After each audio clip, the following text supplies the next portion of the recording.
పితా పుత్ర పవిత్రాత్మ నామమున ఆమెన్. జ్ఞానవాణి వింటున్న మీ అందరికీ శుభోదయం. పునీత జోజప్ప గారి నవదిన ప్రార్థనలో రెండవ రోజు. ఈ రెండవ రోజు మనం ధ్యానించబోయే అంశం సిలువ చెంత పునీత జోజప్ప గారు దేవుని తల్లి యొక్క భర్త. మన తల్లి శ్రీసభ మనందరికీ ఇచ్చిన ఒక గొప్ప కాలం ఈ తపస్సు కాలం.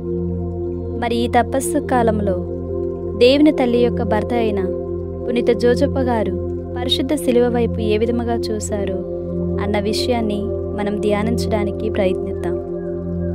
ముందుగా మీ అందరికీ ఒక ప్రశ్న. దేవుని తల్లి యొక్క భర్త అయిన పునీత జోజప్ప గారు పరిశుద్ధ శిలువ చెంత ఆనాడు కల్వరి కొండపైన ఉన్నారా? శిష్యులతో తల్లి మరియతో పాటు ఆయన శిలువ చెంత ఉన్నారా? మరి నా ప్రశ్నకు సమాధానముగా మీ అందరూ పునీత జోజప్ప గారు శిలువ చెంత లేరు అని మాత్రమే చెబుతాము.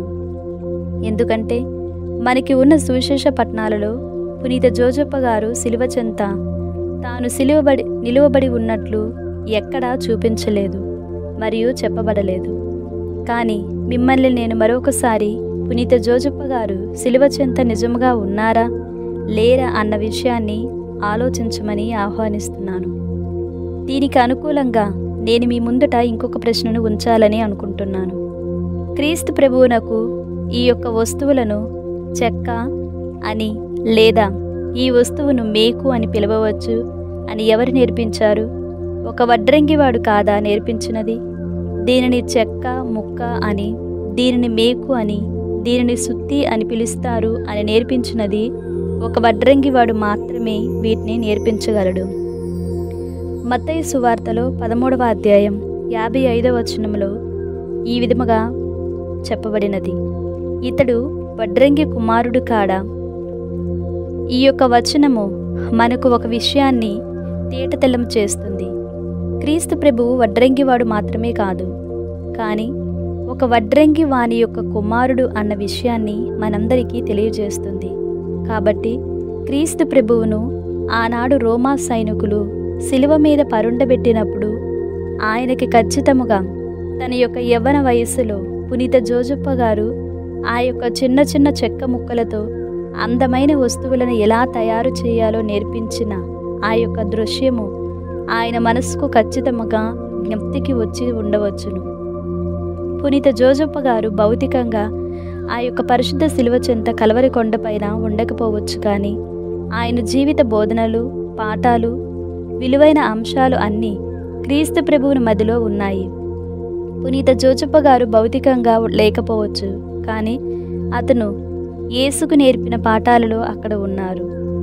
చిన్నతనంలో అందరి పిల్లలలాగా ఆటలు ఆడుతున్నప్పుడు అతడు జారిపడి ఉండవచ్చు. ఆటలు ఆడుతున్నప్పుడు మోకాలకు గాయం కావచ్చు.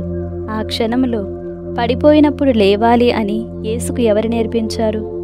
ఇతరులు చేసిన పాపాలను, తప్పులను మన్నించాలని యేసుకు ఎవరు నేర్పించారు? ఇతరులను కొత్త అవకాశాలు ఇవ్వాలని యేసుకు ఎవరు నేర్పించారు? శిలువలో ఆ దొంగవారిని క్షమించినప్పుడు క్రీస్తు ప్రభువునకు ఖచ్చితముగా తన తండ్రి అయిన పునీత జోజప్ప గారు నేర్పిన పాఠాలు గుర్తుకొచ్చి ఉండవచ్చు. అప్పుడు పునీత జోజప్ప గారు భౌతికంగా శిలువ వద్ద లేకపోవచ్చు, కానీ శిలువ చెంత తాను క్రీస్తుకు నేర్పిన బోధనలతో, విలువలతో వాస్తవముగా అక్కడ ఉన్నారు.